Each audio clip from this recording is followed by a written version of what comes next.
The result of Lan Wangji's public confession and submission to punishment was that the elders no longer objected to his marriage to Wei Wuxian, and the wedding was thus settled. Therefore, this confession carried a hint of forcing the elders' agreement, however, as if the matter had already been decided. The legitimacy of the marriage was somewhat questionable. Among those who objected the most was Lan Qiren, who was resentful that he was being asked to hand over someone he had painstakingly cultivated for many years. Someone who was now elegant, proper, and just coming into his own, into the hands of that rascal Wei Wuxian. Unwilling to accept it, Lan Qiren sternly addressed Lan Wangji while sealing the letter proposing marriage. This is just a proposal. Whether the marriage can eventually be finalized depends on the decision of sect leader Jiang over in Yunmeng. It's hard to believe, but that rascal Wei Wuxian actually has quite a few families where he has been proposed to by ladies. He's been home for over a month, and there have been many variables during this time. It's possible that he might have already been engaged with someone else. Seeing a glimmer of hope, Lan Qiren's beard twitched happily upward. He leisurely rubbed his hands together, clearly expecting to be rejected. However, when he saw Lan Wangji suddenly lift his head and the look of concern and worry filling his eyes, he grew even more irritated.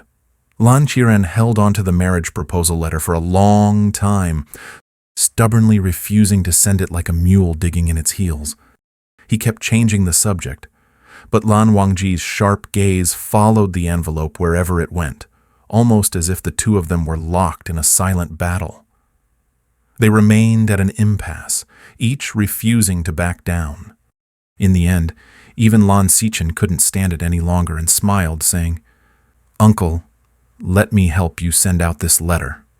Lan Qiren squinted his eyes, coughed lightly several times, and after contemplating for a long while, finally said in a dragging tone, "Wangji, I can agree to your marriage with Wei Wuxian, but there are a few conditions you must fulfill." Lan Wangji respectfully bowed his head. "Yes, uncle." After the proposal letter was sent, Lan Wangji anxiously waited for a week and finally received a reply from Zhang Fengmian, nodding in agreement. According to the old master's divination, the wedding of the two must be completed within the year, and the sooner the better. He calculated an auspicious date, which fell directly at the end of the month. Once the date was set, the Lan clan of Gusu began busy preparations for the betrothal gifts and wedding arrangements. Every day there was a constant stream of people coming and going from the mountain, purchasing all sorts of items for the wedding banquet, including incense, red lanterns, red drapes, various fruits and dishes, and more. Lan Wangji even saw several strong men carrying dozens of jars of Emperor's Smile wine into the cellar.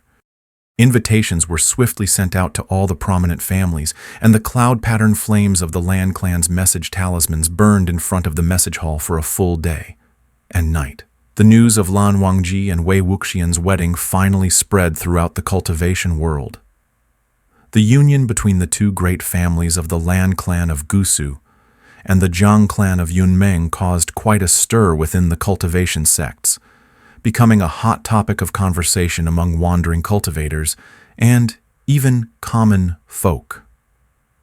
As various families discussed the news, the traditionally quiet and unadorned serene room in a corner of Yunshan began to be decorated. Red drapes were hung up, and the room was festively adorned.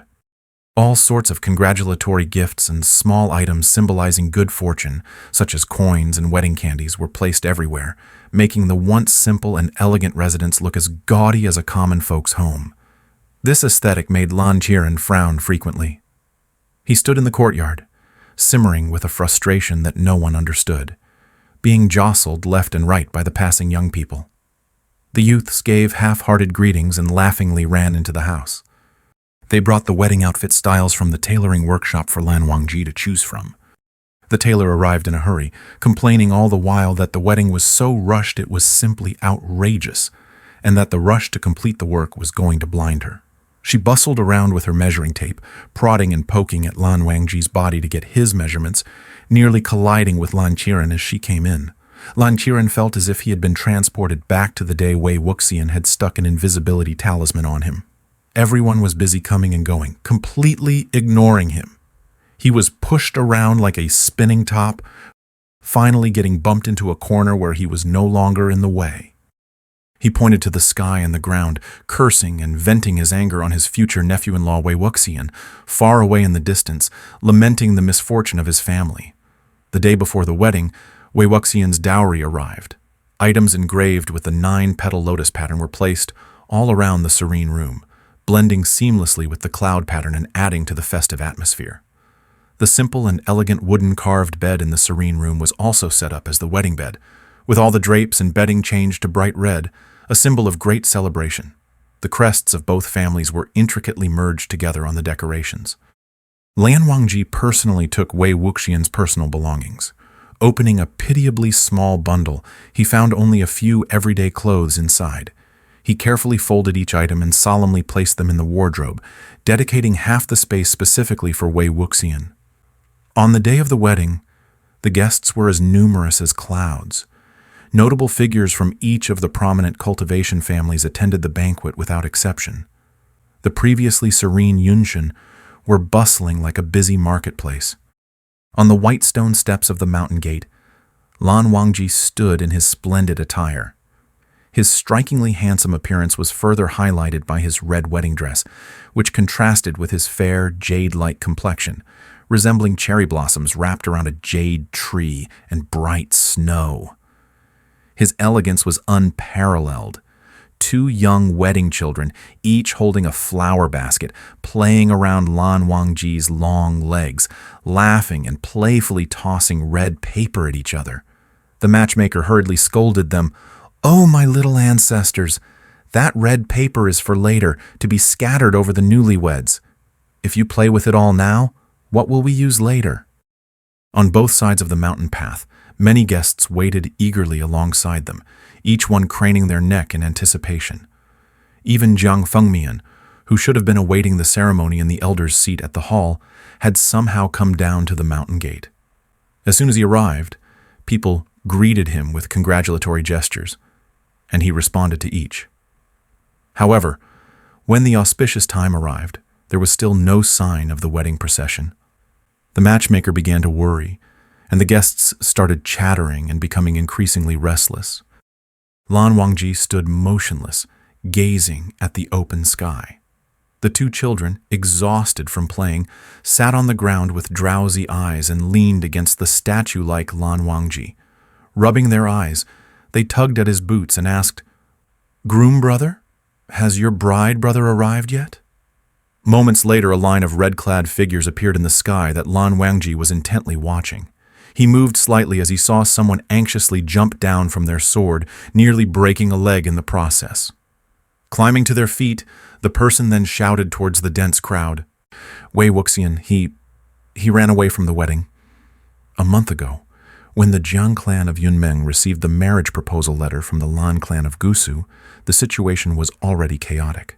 I told you, I won't marry. I haven't even seen Lan Wangji in person. Why should I marry him?" Wei Wuxian's black boots clattered loudly on the wooden corridor of the Lotus Pier. Behind him, Zhang Cheng angrily chased after him and suddenly grabbed his arm, shouting furiously, "Why are you throwing a child's tantrum? Since father tells you to marry, you just marry." Didn't you hear what the divination said back then? If you don't marry, the entire Jiang clan will face a bloodbath. Do you want to drag everyone to death with you? Wei Wuxian pushed him away with a slap. What bloodbath? Which old man said that? I'll go beat him up right now and let him see for himself who'll face a bloodbath.